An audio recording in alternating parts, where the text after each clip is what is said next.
Hola, ¿cómo están? Mi nombre es Andrés Lugo, profesor de Química de Instruimos, y hoy vamos a hacer un repaso del libro 2 de PreICFES, así que empecemos. Vamos a ver entonces el libro 2 de PreICFES, en donde vamos a tocar tres temas: enlaces químicos, estructuras de Lewis y funciones químicas.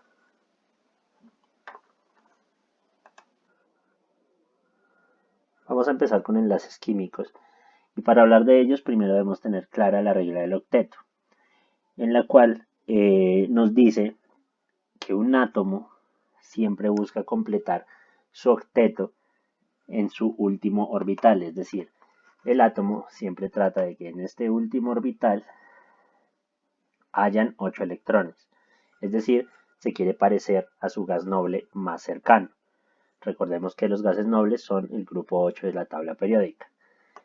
Obviamente, y aplica para muchos temas en la química, esta regla tiene excepciones, ¿no? Entonces es importante que consultemos y tengamos en cuenta esas excepciones, cuáles son, ¿no? Por ejemplo, el hidrógeno solo completa su octeto, entre comillas, con 2 electrones en su última capa, para que lo tengamos muy en cuenta. Existen dos tipos de enlaces principales, el iónico y el covalente. Vamos a hablar primero del iónico. Este tipo de enlace se caracteriza porque una de las especies atrae los electrones de otra de las especies. Es decir, que un elemento va a ser más electronegativo y otro más electropositivo. El más electronegativo va a atraer los electrones del electropositivo, convirtiéndose el electropositivo en un catión, porque se carga positivamente, y el que capta el electrón en un anión, porque se carga negativamente. Este tipo de enlace sucede normalmente entre los grupos 1A, 2A y 3A con los grupos 5A, 6A y 7A. Aquí vamos a ver un ejemplo donde el sodio cede su electrón al flúor, el flúor completa su octeto y se convierte en un anión, y el sodio quedó convertido en catión. ¿Vale? ¿Por qué el sodio le cede al flúor? Pues básicamente porque el flúor es más electronegativo. Un ejemplo de este tipo de compuestos son las sales, ¿vale? Los compuestos que tienen enlaces iónicos se caracterizan por ciertas propiedades, que son las siguientes.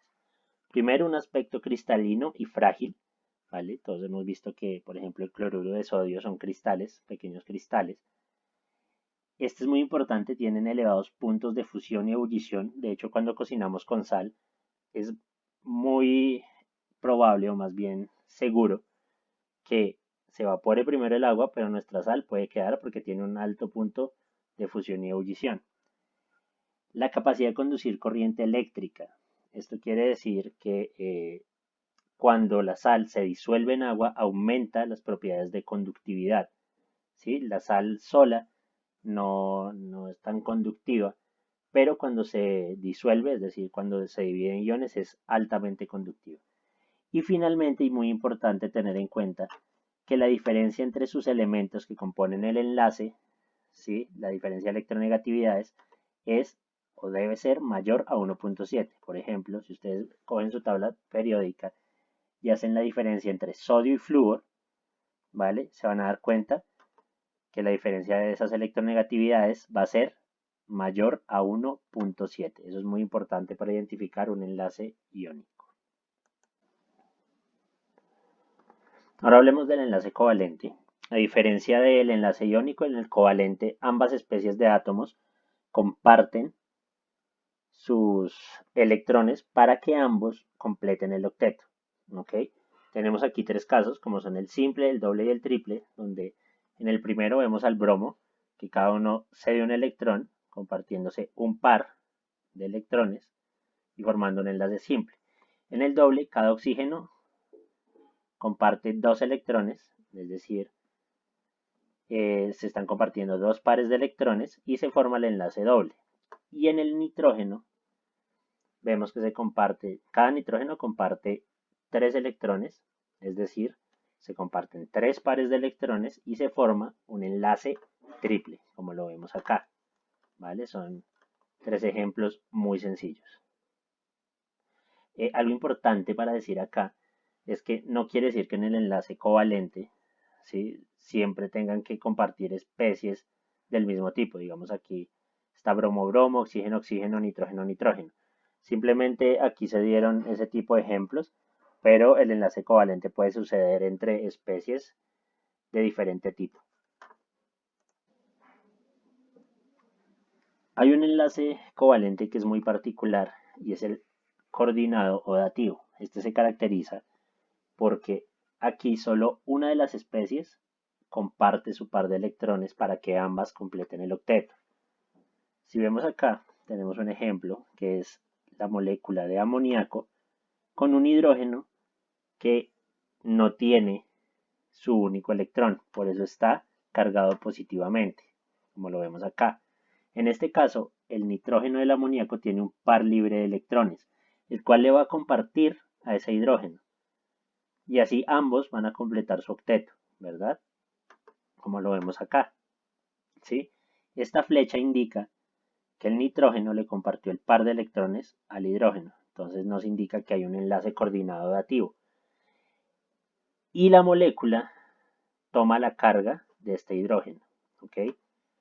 Formándose el ion amonio. Bien, ¿qué esperamos entonces de las características de un enlace covalente? Pues prácticamente que sean inversas a las de un iónico. Bueno, respecto a sus estados, pueden ser sólidos, líquidos y gaseosos. Ahí sí no hay ninguna relevancia, digámoslo así. Algunas pueden ser sólidos cristalinos, hasta ahí pues todo semejante. Pero aquí ya empiezan a cambiar. Fijémonos que hablamos que los enlaces covalentes normalmente tienen bajos puntos de fusión y de ebullición. ¿Ok? También hablamos que son insolubles en agua, eso es importante. Los iónicos, aunque no lo mencionamos, son solubles en agua. ¿Vale? Pero fíjense, son solubles en solventes apolares. Ya más adelante vamos a hablar un poquito de eso. Son aislantes, malos conductores. Recordemos que los iónicos eran buenos conductores. Y muy importante, su diferencia de electronegatividad, es decir, la de sus elementos que componen el enlace, va a ser de 1.7 o menor a. ¿Listo? O sea, van a ser menores a 1.7 o iguales a 1.7. Hay una clasificación que se da en los compuestos covalentes, ¿vale? Y es de acuerdo a su electronegatividad. Entonces, de esta manera pueden ser bien sea enlaces covalentes polares o enlaces covalentes apolares o no polares también se les llama. ¿Cómo? Cuando se diferencia de electronegatividades, es decir, entre sus elementos que componen el enlace, ¿sí? Está entre 0,4 y 1.7, hablamos de un enlace covalente polar. Cuando es menor a 0.4 hasta 0, hablamos de un enlace covalente apolar, ¿vale? Para que lo tengamos en cuenta. También hay una forma de hablar de compuestos polares y apolares y depende de su estructura geométrica, tal cual como lo vemos acá. Acá tenemos dos ejemplos que son el agua y el dióxido de carbono, que son dos moléculas muy conocidas por nosotros. ¿Ok?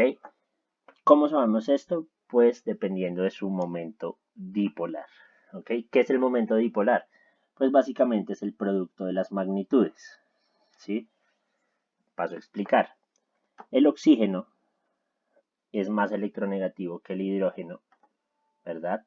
Por ende, va a atraer al hidrógeno con fuerza.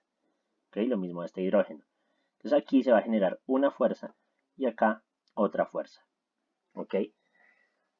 Al sumar estas magnitudes, ¿verdad? A eso nos referimos con el producto de la magnitud, es decir, cuando esta sumatoria de fuerzas se produce una resultante, la que vemos acá, la cual llamamos el momento dipolar. ¿Ok? Para este caso, ustedes se dan acá cuenta, el momento dipolar se representa con la letra mu. ¿Ok? El momento dipolar es diferente de cero. ¿Ok? Ese es el dato que nos importa, no cuánto es el valor, al menos a nosotros no nos importa eso. Nos interesa saber que el momento dipolar es diferente de cero. ¿Ok? Y esto indica que esta molécula es de carácter polar. ¿Vale? Cuando el momento dipolar es diferente de cero, la molécula es polar. Miremos ahora este caso. En este caso, el carbono es menos electronegativo que el oxígeno. Por ende, cada oxígeno en el extremo va a jalar con fuerza a este carbono. ¿Con qué fuerza? Con la misma, porque estamos hablando de oxígenos, ¿verdad?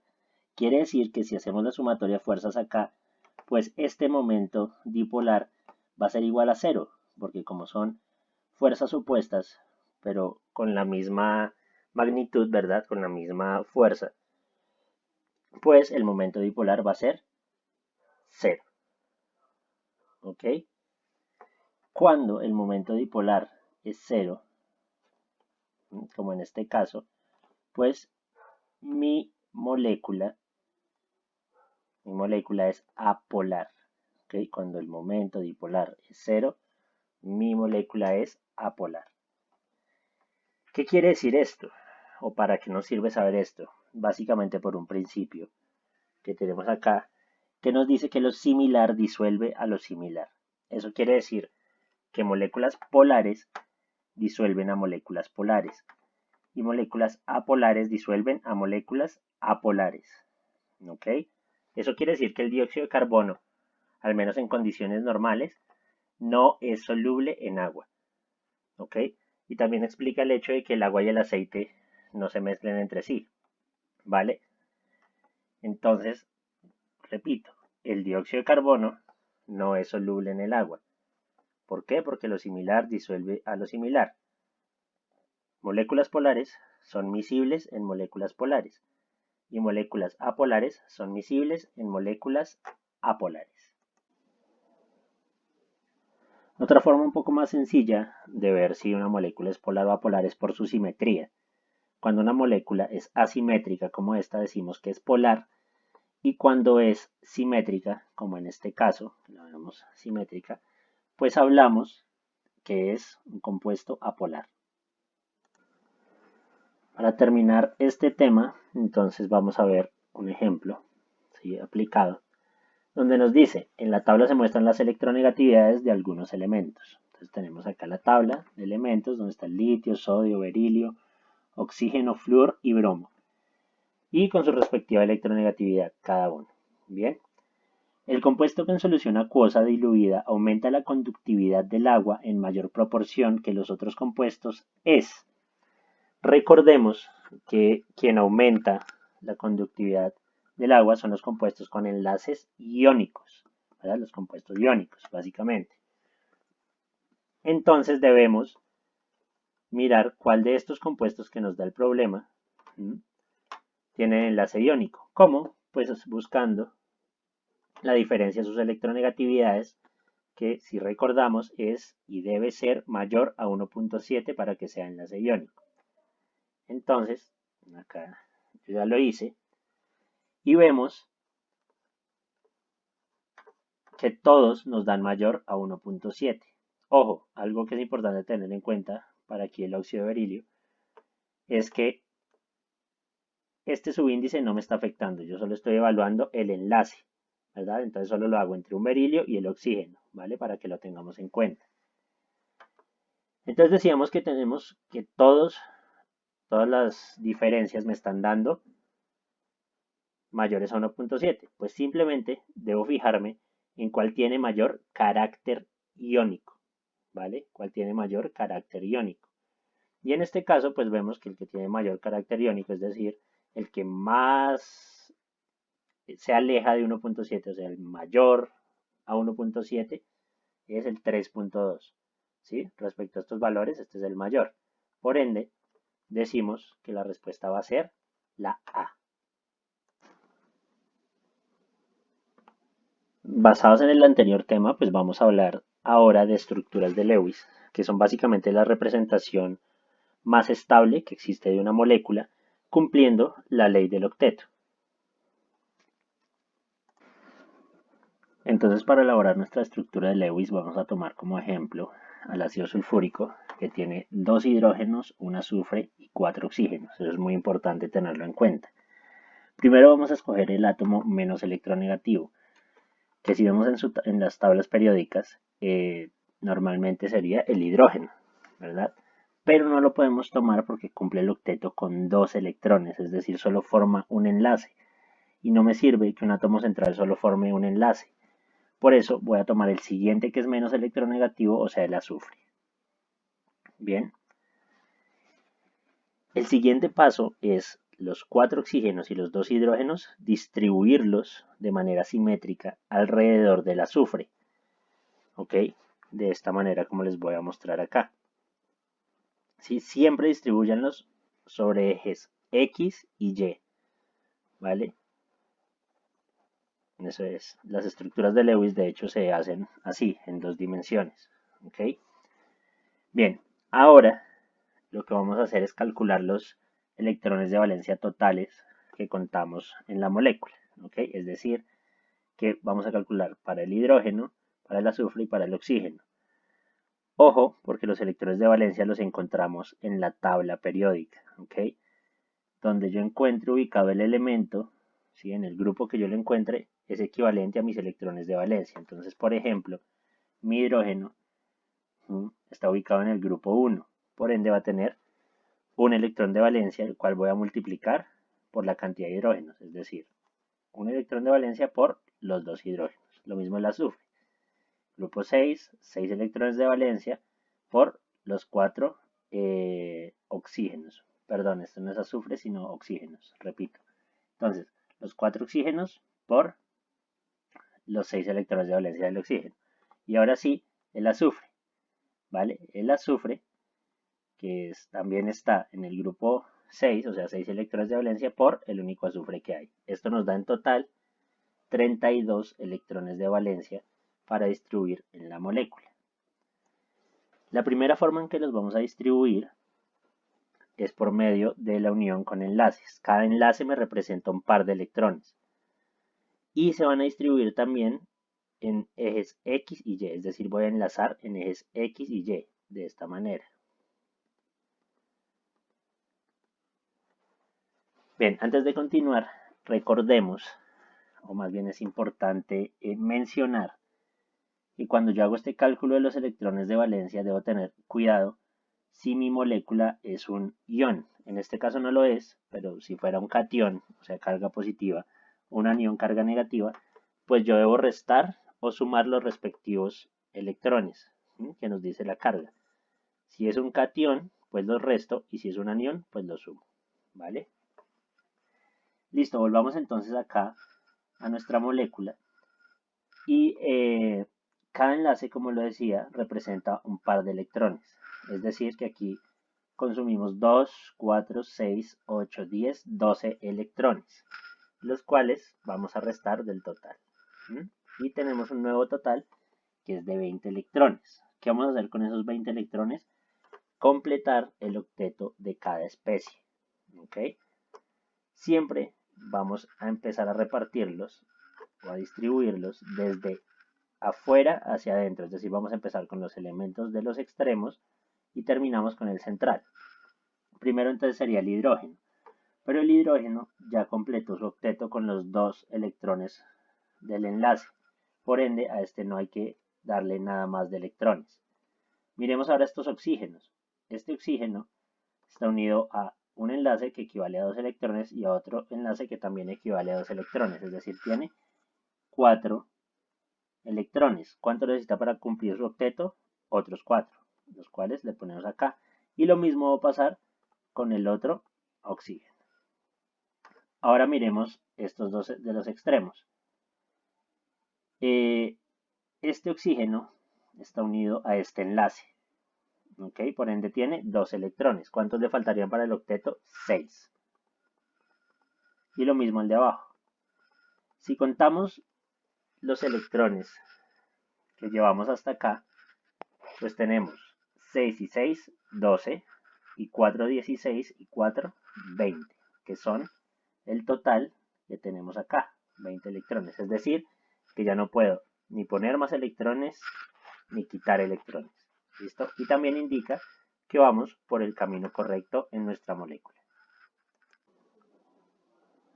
Una vez calculados los electrones de valencia, vamos a pasar a calcular las cargas formales. Las cargas formales son básicamente unas cargas parciales que aparecen en el elemento cuando está formando enlaces covalentes, ¿vale? Como en este caso. Bien, la carga formal se define con esta formulita, que son carga formal igual a número de electrones de valencia menos paréntesis número de electrones no enlazados o no enlazantes más el número de enlaces. ¿Listo? Vamos a hacer entonces un ejemplo. ¿Cómo debemos calcular las cargas formales? Desde el centro, es decir, desde el átomo central hacia afuera. ¿Ok? Se debe calcular a cada uno de estos. Entonces, para el azufre, ¿cómo quedaría? Quedaría que carga formal es igual a electrones de valencia, que sabemos que son 6, que lo habíamos ya buscado acá, menos electrones no enlazados. Si vemos, el azufre no tiene electrones no enlazados, no le vemos punticos a diferencia de este o de este o de este. Entonces es 0. Más el número de enlaces, que son 4, los enlaces que ha formado hasta el momento el azufre. Esta operación nos da igual a 2. Lo pongo como más 2 porque estamos hablando de cargas. Bien, si son cargas, entonces lo vamos a poner directamente al azufre. ¿Ok? Aquí vemos la carga. Ahora ustedes, por su lado, pues van a calcular el resto de cargas formales para cada uno de estos elementos. ¿Listo? Pueden poner pausa al video en este momento. Y yo voy a poner ahora los valores. Entonces aquí vemos para los oxígenos menos 1. Aquí vemos carga 0, y lo mismo para los hidrógenos, carga 0. Espero que les haya dado igual. Bien, eso quiere decir que nuestras cargas están distribuidas en esta zona, ¿no? Con el azufre y estos oxígenos de arriba y de abajo. Bien, cuando yo sé que una estructura, ¿sí?, de Lewis ya es definitiva, cuando mi estructura tiene la misma carga que mi fórmula molecular. Como vemos aquí, la fórmula molecular tiene carga 0, ¿ok? Pero acá, a pesar de que yo podría decir como, pero es que más 2, menos 1 y menos 1, pues da 0, no puedo hacer eso, ¿vale? Esta matemática no aplica acá. Aquí la carga aún no es neutra, por ende tengo que mover los electrones, ¿verdad?, de tal manera que neutralice a estos elementos. Para neutralizar este tipo de molécula, entonces lo que vamos a hacer es que este par superior de electrones lo vamos a mover. Las cargas siempre se mueven de negativo a positivo. ¿Okay? Siempre debe haber una carga negativa y una positiva para yo poder mover electrones. Entonces lo que voy a hacer es que voy a mover ese par de electrones y lo voy a volver un doble enlace. ¿Listo? ¿Qué hago ahí? Recalculo cargas formales. ¿Sí? Entonces cuando recalculan les va a dar 0 y acá 1. Bien. Bien, todavía nos queda entonces una carga positiva en el azufre. Eso quiere decir que ahora vamos a mover este par de electrones de aquí abajo. ¿Listo? Entonces igualmente lo movemos acá. ¿Listo? ¿Lo vimos? Eso es. Bien, recalculemos cargas formales. Dense cuenta que al hacer ese movimiento, pues nuestra molécula se neutralizó. Bien. Y ahora que es neutra, sí podemos decir que tenemos nuestra estructura de Lewis. Pero entonces démonos un tiempo de observar esta molécula. ¿Qué notamos de extraño en esta molécula? Démonos un tiempo, unos minuticos para mirar. ¿Lo vieron? Sí. El átomo central, que es el azufre, tiene más de 4 enlaces, está incumpliendo el octeto, ¿ok? Pero no es porque esté mal la molécula o esté armada mal, sino básicamente por algo que se conoce como la ley del octeto expandida. ¿En qué consiste? ¿O qué nos dice esa ley? Básicamente que bajo ciertas condiciones un átomo puede adquirir más de 8 electrones en su último orbital, en su última capa de valencia, ¿vale? ¿Cuáles son estas condiciones? Pues primero, ¿sí?, el átomo central sea del periodo 3 o superior. En este caso el azufre cumple con eso, ¿verdad?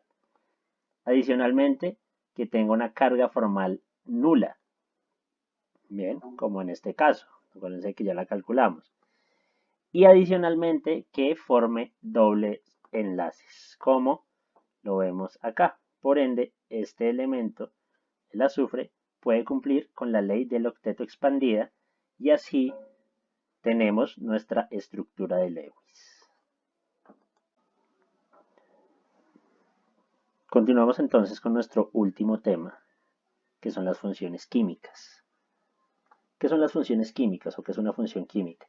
Es un conjunto de sustancias o compuestos con propiedades químicas semejantes. Entonces, todos los compuestos que conocemos son agrupados por determinadas características en común. Entonces, ahí salen los ácidos, las sales, los óxidos, las bases, ¿sí? Y cada uno de estos grupos tiene un grupo funcional, que son átomos o moléculas, que confiere a dichos compuestos sus propiedades principales. Ejemplifico. Aquí tenemos unos ácidos, ¿verdad? Tenemos el ácido bromhídrico, el ácido clorhídrico y el ácido fosfórico. ¿Qué tienen en común? El hidrógeno. El hidrógeno es el grupo funcional de estos compuestos, ¿sí? Y es también una característica común de los ácidos inorgánicos, empezar con hidrógeno. De hecho, todos los ácidos liberan hidrógenos o protones. Entonces lo que vamos a hacer básicamente en este capítulo es estudiar las funciones químicas y cómo se forman. Pero para ello primero tenemos que definir un concepto que es el estado de oxidación. El estado de oxidación es básicamente una carga parcial que adoptan los átomos en el momento de enlazarse, es decir, de formar un compuesto, ¿vale? En sus tablas periódicas muchas veces los van a encontrar así, ¿okay?, con más y menos. Ojo porque ese menos cuando aparece solo hace parte del número que está al lado, no de toda la serie, como suele creerse. Cuando yo tengo un compuesto tengo dos opciones, o que me pongan a hallar los subíndices a partir de los estados de oxidación, o que halle los estados de oxidación a partir de los subíndices. Nosotros pues vamos a hacer ambos, ¿vale? Entonces vamos a empezar con hallar los subíndices a partir de los estados de oxidación.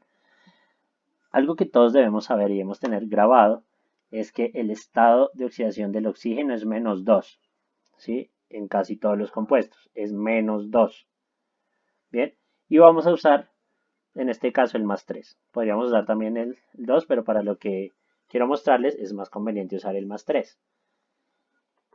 Lo que debemos lograr es que la sumatoria de los estados de oxidación sea 0. Aquí evidentemente si lo sumamos no va a dar 0. Por eso usamos los subíndices. Los subíndices indican cantidad, ¿verdad? Y van a multiplicar al estado de oxidación. Por ejemplo, acá voy a usar un 2, ¿verdad? Y acá un 3, donde 2 por 3, ¿verdad?, es igual a 6, y 3 por menos 2, menos 6. Más 6 menos 6 es igual a 0, y listo. También podríamos, cuando son compuestos binarios, ¿verdad?, podríamos cruzar los estados de oxidación, obviamente sin el signo, ¿no? Entonces el 3 baja acá y el 2 baja acá. Ahora miremos el otro caso. Acá nos están dando ya el compuesto. Debemos saber cuáles son los estados de oxidación. Nuevamente, estados de oxidación que ustedes deben conocer. El del oxígeno y el del hidrógeno. El del hidrógeno es más 1 y el del oxígeno menos 2. ¿Vale? Apréndanselos por favor. Aquí entonces tenemos que esto es 3 por 2 menos 6, ¿no? 3 por menos 2 menos 6. Y 2 por 1, 2. ¿Qué faltaría acá para que esta suma me dé 0? Pues sencillamente 4. Ahora sí, 2 por 1, 2, más 4, 6. 3 por menos 2, menos 6. más 6, 0. Listo. Viendo una vez esto, vamos a empezar a hablar de las funciones químicas, ¿vale? Para ello vamos a tomar un metal y un no metal, ¿ok? Para ejemplificar. Como metal vamos a coger al hierro y como no metal al azufre, ¿ok? Vamos a empezar con los óxidos básicos, ¿vale? Los óxidos básicos son funciones que se forman a partir de un metal con oxígeno, ¿ok? Como en este caso el hierro con oxígeno. Cabe aclarar, y es muy importante que lo tengamos en cuenta para el desarrollo de esta parte, que no vamos a tener las ecuaciones balanceadas, ¿ok? ¿Por qué? Porque no quiero meter más números que los puedan confundir. Entonces, por ahora, las ecuaciones no van a estar balanceadas, ¿ok? Ya el balance lo hablaremos en otro tema. Bien. Entonces, el hierro, que tiene estado de oxidación 2 y 3, pues va a formar la misma cantidad de compuestos, es decir, 1, 2, 2 compuestos, porque uno va a funcionar con más 2 y en otro el hierro va a funcionar con más 3. ¿Cómo entonces se nombrarían estos compuestos? Bien, pues hay tres formas: la tradicional, la stock y la sistemática. Vamos a empezar con la tradicional. Para ello utilizamos esta tablita que vemos acá, ¿ok? Esta tablita se basa, o la tradicional se basa, en la cantidad de estados de oxidación. En este caso, como tenemos 2 del hierro, pues vamos a usar aquí esta parte, 2. Bien, el menor y el mayor, pues no se les va a dar prefijo, pero sí sufijo. Entonces, vamos a tener la palabra óxido, iniciando, seguido de la partícula, ojo, en latín, que es ferro, no hierro. ¿Vale? Eso es importante que estudien porque varios elementos cambian su nombre, ¿sí? Está el azufre con sulfo, está la plata con argento, está el oro con auro, ¿vale? Para que lo tengan muy en cuenta. Entonces, bueno, continuamos. Entonces decimos la palabra óxido, seguido de ferro, que es la raíz en latín, y oso para el menor, como lo vemos acá. Y aquí estaría con el mayor, que es más 3, ¿cierto? Sería óxido férrico, como lo vemos acá. Para stock, entonces nos fijamos en los estados de oxidación. Para este caso, por ejemplo, es un óxido de hierro 2, ¿sí? Por el estado de oxidación que está usando, y cuando lo escribimos con número romano. Lo mismo acá, es un óxido de hierro 3. Bien, es un tipo de nomenclatura muy sencillo. Y finalmente tenemos la sistemática. Bien, la sistemática se basa en los subíndices de los compuestos. Entonces, por ejemplo, aquí tenemos un 1 y aquí un 1 que no vemos, ¿verdad? Como subíndice. Entonces, esto será un monóxido de hierro, ¿vale? El segundo nombre nunca usa la partícula mono, ¿vale? Para que lo tengamos en cuenta. Y acá, pues, estaríamos hablando de un trióxido, ¿verdad? Trióxido de dihierro. Se pueden utilizar cualquiera de estas nomenclaturas, ¿vale? Las cuales están acá, pero nosotros en el desarrollo de este resumen nos vamos a enfocar en la tradicional. Dicho esto, pues continuemos con los óxidos ácidos o anhídridos. Los óxidos ácidos se forman de un no metal con oxígeno, en este caso nuestro azufre, y oxígeno, ¿vale? El azufre tiene 4 estados de oxidación, que son más o menos 2, más 4 y más 6. Bien, eso quiere decir que si tiene 4 estados de oxidación, pues podría formar estos 4 compuestos. ¿Vale? Fíjense acá. Sin embargo, este último que vemos acá, donde utilizamos el estado de oxidación negativo, fíjense que no lo podemos neutralizar porque no hay subíndices que pongamos acá, ¿sí? Que permitan que esto nos dé 0. Matemáticamente sí, si pusiéramos negativos, pero los subíndices no pueden ser negativos porque recuerden que representan cantidad, ¿ok? Las cantidades negativas no existen. Bien, por ende, este compuesto no es posible de hacer. ¿Listo? Eso quiere decir que el azufre forma solo 3 compuestos de óxidos ácidos. Bien, ¿cómo sería entonces la nomenclatura? La nomenclatura, pues nuevamente nos vamos a basar en esta tablita y tenemos entonces solo 3 estados de oxidación. ¿Por qué solo 3? Porque solo lo estamos usando 3. Entonces vamos acá, 3. Que nos dice que el menor va a usar el prefijo hipo y el sufijo oso.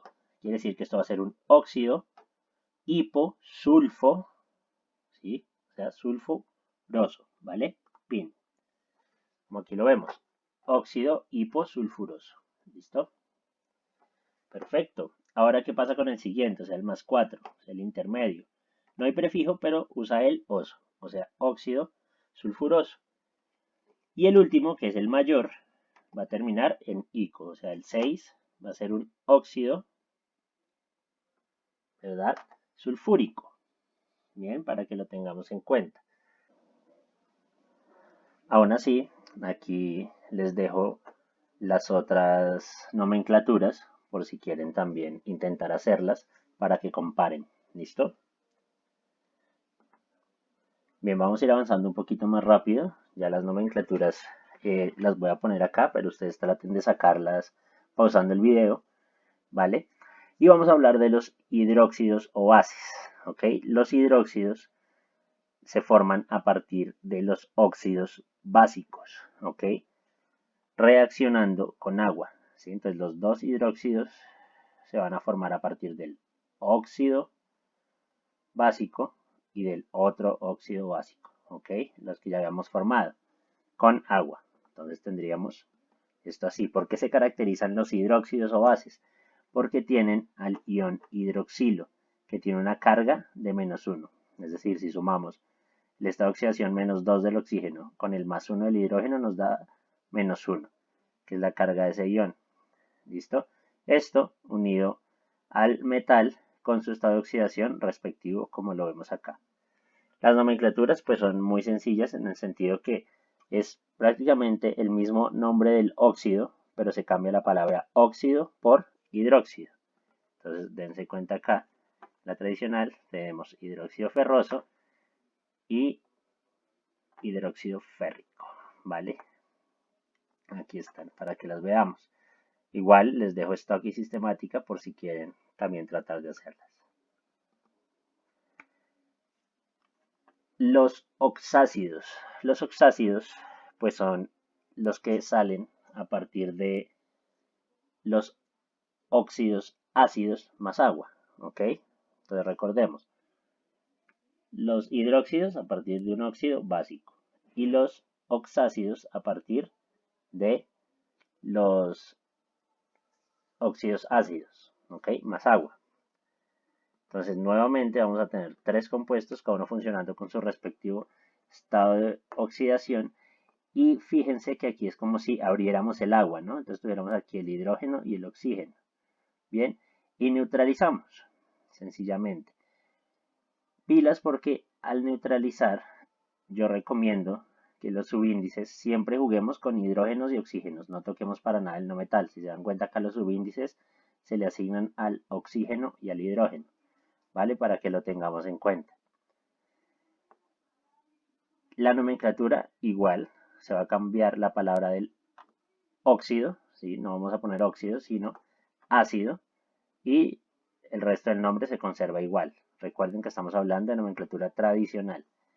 Algo importante para recordar es que cuando hablamos de oxácidos, se llaman oxácidos precisamente porque contienen oxígeno. El oxígeno permite que esta molécula pueda ser formada porque da el carácter negativo del estado de oxidación. Si se dan cuenta, si no tuviera ese negativo, pues el hidrógeno y el azufre, en este caso, no se podrían juntar.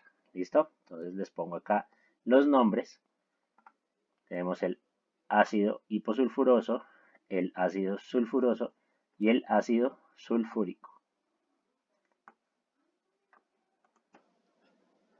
Recordemos que cuando formamos los óxidos ácidos, hubo un estado de oxidación que quedó pendiente y fue el negativo, ¿verdad? Básicamente, con ese estado de oxidación negativo vamos a formar lo que se conoce como los ácidos hidrácidos o hidruros no metálicos, ¿vale? Que se caracterizan precisamente por ser un no metal más hidrógeno, ¿ok? Esto forma los ácidos hidrácidos. Aquí tenemos dos ejemplos donde tenemos al azufre y al cloro, ¿ok? El azufre funcionando con estado de oxidación negativo y el hidrógeno con estado de oxidación positivo. Si se dan cuenta, a diferencia de los oxácidos, aquí ya no es necesario, no se hace necesario la presencia del oxígeno, porque ya tenemos aquí el elemento con su estado de oxidación negativo y se puede unir perfectamente al hidrógeno. Aquí la nomenclatura cambia un poco, porque entonces se le va a agregar la partícula hídrico, ¿vale? Va a ser hídrico, aquí ya cambia todo lo que llevábamos de reglas, simplemente va a ser hídrico, ¿vale? O en sistemática, que va más hacia los hidruros, se diría sulfuro de hidrógeno. Lo mismo aquí abajo. Sería un ácido clorhídrico y sistemática cloruro de hidrógeno. Unos datos importantes a tener en cuenta para los hidrácidos es pues, que se forman con elementos halógenos, ¿vale?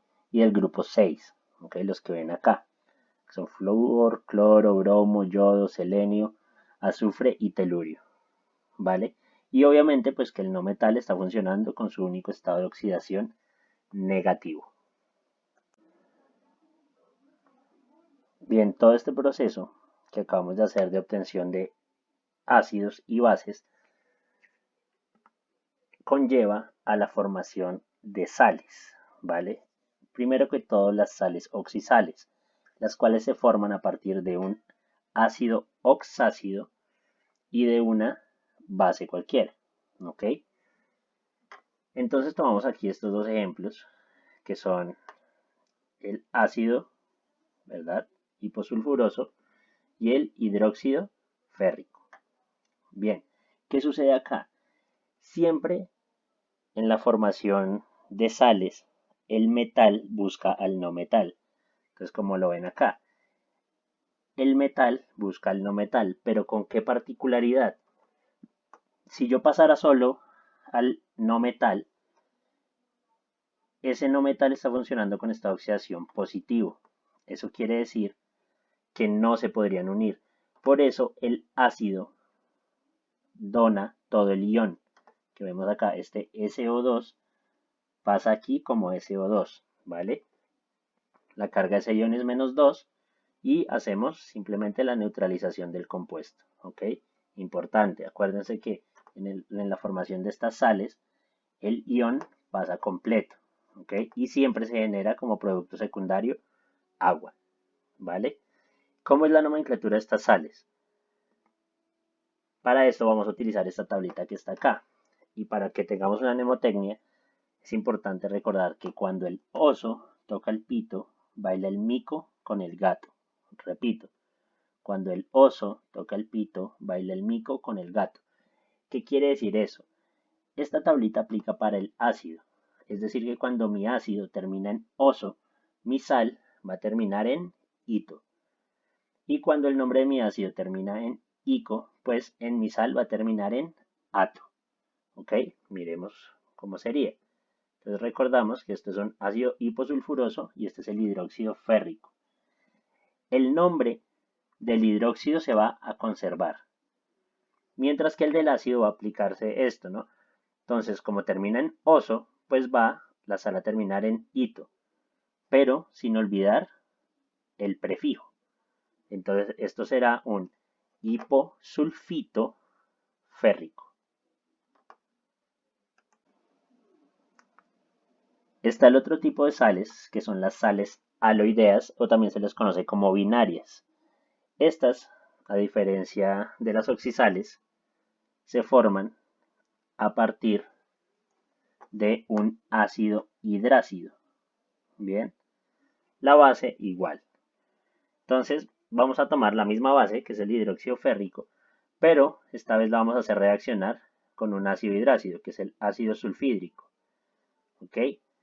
Aquí, a diferencia de las oxisales, que se necesitaba el ion con oxígeno para poderse unir, aquí ya no es necesario, porque el no metal está funcionando con su único estado de oxidación negativo. Por ende, se une directamente al metal. Recordemos que el metal busca al no metal. Y se forma como producto secundario el agua. ¿Vale? ¿Cómo es la nomenclatura acá? Basadas en esta tablita. Entonces, cuando mi ácido termina en hídrico, ¿sí? Que es la única posibilidad que termine en hídrico, pues mi sal pasará a ser uro. Entonces, los nombres los tenemos acá: ácido sulfhídrico e hidróxido férrico. Bien, el nombre, ojo, el nombre del hidróxido se conserva siempre, tal cual como acá. Bien, y aquí pues pasará de ser sulfhídrico a sulfuro. Entonces tenemos el sulfuro férrico. ¿Listo? Dos tipos de sales formadas con diferentes ácidos. Bien, una forma de reconocerlas: las oxisales tienen oxígeno y las aloideas no lo tienen. Hay otros tipos de sales menos comunes, no en la química, sino más para el examen de pre-ICFES, y son las sales dobles, que ¿por qué se caracterizan? Básicamente son un tipo de oxisales, porque si se dan cuenta contienen oxígeno, ¿verdad? Pero adicionalmente tienen la presencia de dos metales. Por eso se les llama sales dobles, que tienen dos metales. ¿Ok? ¿Cómo se nombran? Sencillo, simplemente se mira el ion, que en este caso es el sulfato, ¿verdad? El ion sulfato, y se nombran en orden alfabético los metales, que son sodio y potasio, sulfato de sodio y potasio. Por otro lado están las sales ácidas, ¿vale? Las sales ácidas simplemente son un tipo de sales que conservan un hidrógeno, ¿verdad? Del ácido. Entonces, como lo vemos acá. Entonces están conservando este hidrógeno, viene del ácido del que se formaron, ¿ok?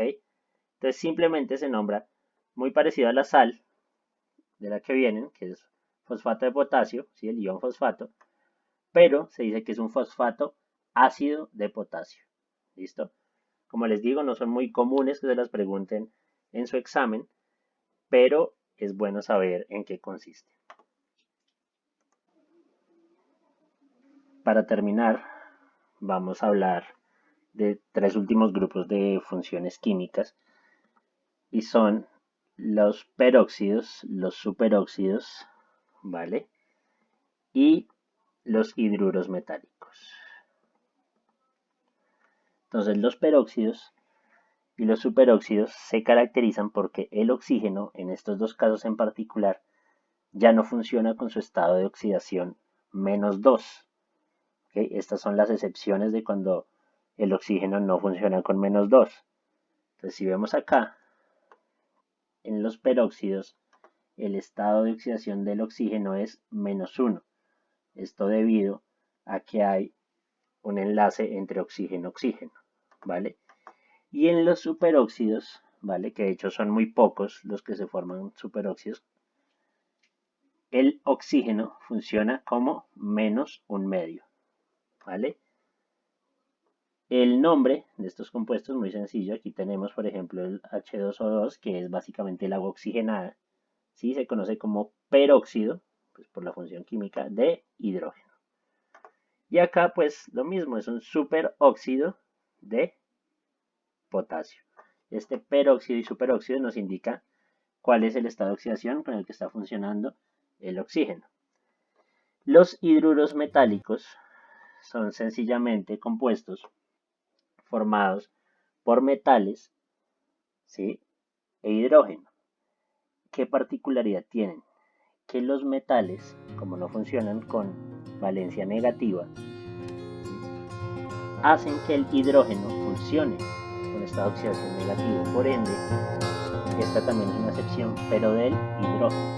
En este tipo de compuestos, el hidrógeno no funciona con estado de oxidación +1, sino -1. ¿Okay? Cuando se une el hidrógeno a un metal. ¿Okay? Esto suele suceder con metales del grupo 1A y 2A. ¿Cómo se les llama? Sencillamente la función hidruros, ¿vale? Y el metal que los compone, hidruro de sodio. Bien, para terminar, ahora sí, les dejo esta tablita que resume todo lo que acabo de decir en las anteriores diapositivas. Esto se los voy a dejar acá para que lo miren, resume el proceso de formación de cada uno de los grupos químicos que acabamos de hacer. ¿Ok? Obviamente están aparte pues los peróxidos, los superóxidos, porque no entran dentro del proceso de formación.